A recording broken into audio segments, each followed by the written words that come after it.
Hello again. Sometimes it takes longer to create a 3D environment in Photoshop than the actual 3D object, so today we'll talk about that. In a new document, fill your background layer with a black color.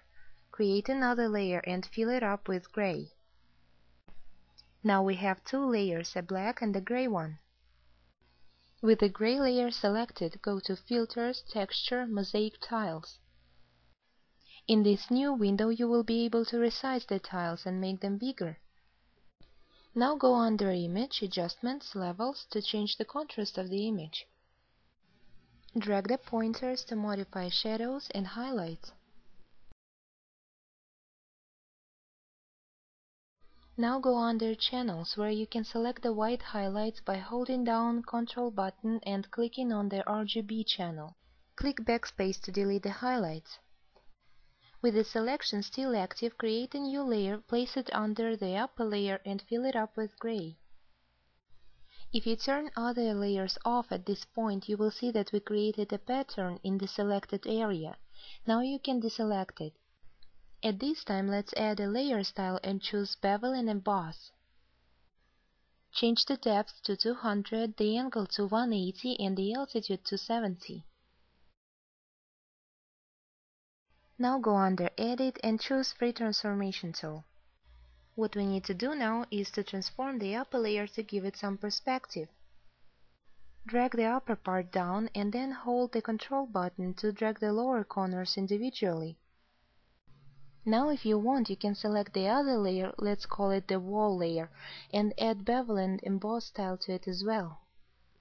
As you can see, the wall looks much better that way. Now choose the upper layer and go to Image, Adjustments, Hue, Saturation. Colorize the layer, choose the hue you like and saturation.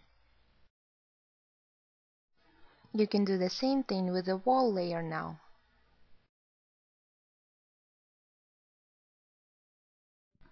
However, if you look closer at our floor, the pattern from the wall is partially visible through it.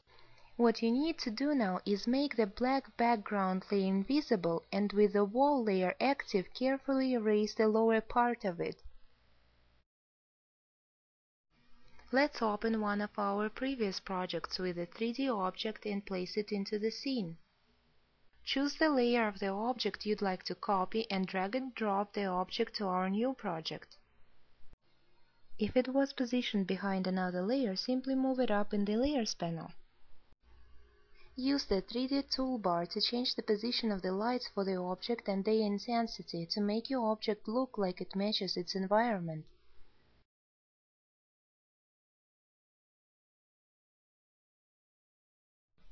Create a new layer above the floor layer, choose Paintbrush with low opacity and draw a shadow behind the object.